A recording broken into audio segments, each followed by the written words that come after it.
النيل مش مجرد نهر بيروي أرض مصر. النيل مؤرخ بارع بيروي لينا قصة نشأة الحضارة المصرية القديمة.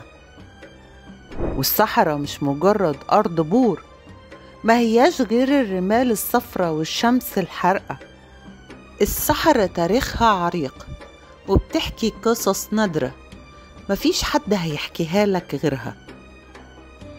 والنهاردة احنا على ميعاد مع واحدة من القصص اللي بيشترك النيل والصحراء في حكايتها ليك.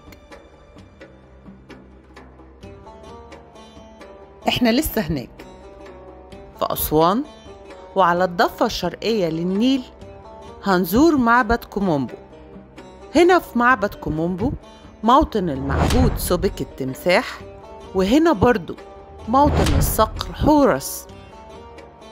هنتفرج على المعبد الفريد وهنشوف كل تفاصيله المميزة.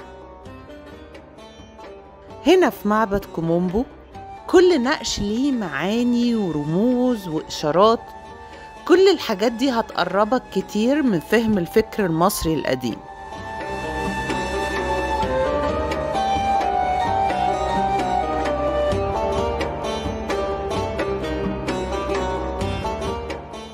بعد ما انتهينا من صلاة الأعمدة الكبرى وصلاة الأعمدة الصغرى، دخلنا في الثلاث صلوات المستعربين بنهم الفطلمي بطليموس السادس. أهم منظر في ثلاث صلوات المستعربين اللي هو المنظر اللي احنا شايفينه دلوقتي ده، منظر لوحة التقويم أو الكالندر. المصري القديم لما جه قسم السنة بتاعته قسمها إلى ثلاث فصول: فصل الفيضان، فصل النبات، فصل الحصاد. وكان بيسميه عقد وبيرد وشو فيضان نبات حصاد. كان بينتظر الفيضان يجي، وبعد الفيضان المية ترسو شوي شوي لحد ما يبدأ فقرة الزراعة. بعد كده يبدأ فقرة الحصاد بتاعته. مثل الثلاث فصول بتاعته في الأقط والبرد والشموع أو الفيضان والنبات والحصاد بشكل لها سيرميك. في المنظر ده هنلاقي أول منظر لها المعبودة سيرميك، وهي خصلة الشعر والعين مش موجودين خالص. دي فترة الفيضان.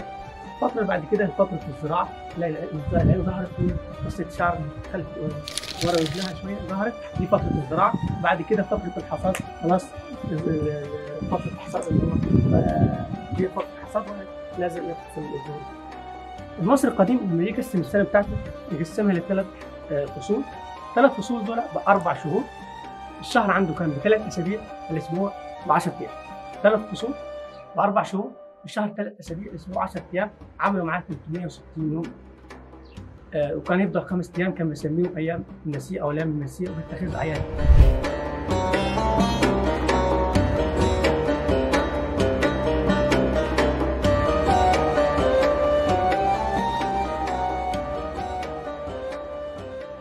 لو بصينا في النظر في أرضية المعبد من داخل الخارج هنلاقي فيه تدرج في الأرض.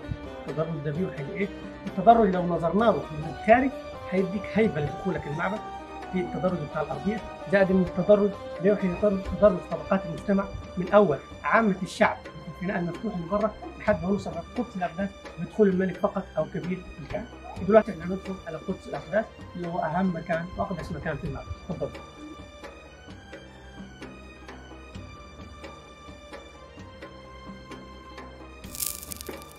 المكان اللي احنا فيه دلوقتي ده المكان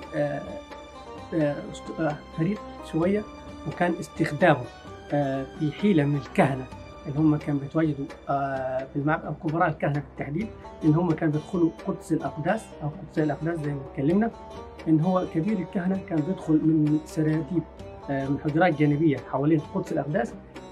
من داخل الحجرات دي في سراديب وهميه، بينزل في السرداب بيطلع في الممر ده لحد بيوصل للمكان اللي احنا شايفينه ده. هنا كده بيطلع في الاعلى. كان في فتحتين مختلفتين في كل ناحيه. المعبد المكان طبعا كان مغلق تماما بالجدران من الداخل، فهو الرؤيه ما كانتش حد دخول الكبير الكهنه او خروجه وصعوده لاعلى ما كانش حد يشوفه خالص طبعا. فصعوده لنهايه الارتفاع وكان بيلقي بتعليماته لعامة الشعب اللي هو بيقدم تعليماته على انه الاله نفسه وليس كبير الكهنه، مع صدى الصوت داخل المعبد ان كان مغلق تماما بيصلى لحد بصدى الصوت بيخرج لحد عامة الشعب اللي هم موجودين في الفناء المفتوح.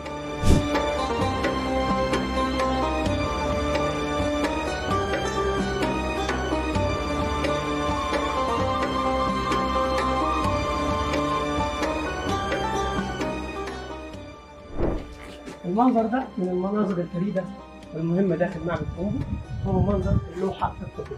بتمثل اللوحة الطبية دي عبارة عن الإمبراطور الروماني وهو راكع قدام المهندس المعماري اللي بنى مجموعة زوسر الهرمية اللي هو المهندس إيموحوت. عبدوه في العصر الروماني وشبهوه بالله عندهم الإله الطب اللي هو الإله سكيلوبوس، وهو بيقدم له ترابيزة أو منضدة وعليها أدوات الجراحة المختلفة. لو بصينا على أدوات الجراحة المختلفة لا هنا في جميع أو معظم أدوات الجراحة، من أول المشارب، الإسفنج، المص، البردية، الأواني.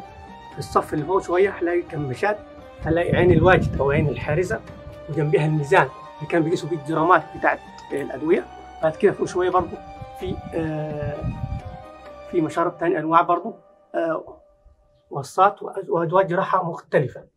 فده بيوضح ويدل على أن المصري القديم عرف الطب منذ آلاف السنين قبل ما يكتشفوا أي حد في العالم كله. المنظر اللي وسطهم بيمثل إلهة حتحوت المعبودة حتحوت، والإلهة مس خنت وهي إلهة الولادة عند المصري القديم، وهي جالسة على كرسي الولادة، ويقال إنهم الوضع اللي هم فيه ده هو أصح وضع للولادة. وده طبعا بيوضح لنا ويؤكد لنا ان المعبد ان المنظر ده ان المصري القديم عرف طب واتقن عمل مجموعه من العمليات الجراحيه من الاف السنين قبل اي حضاره اخرى.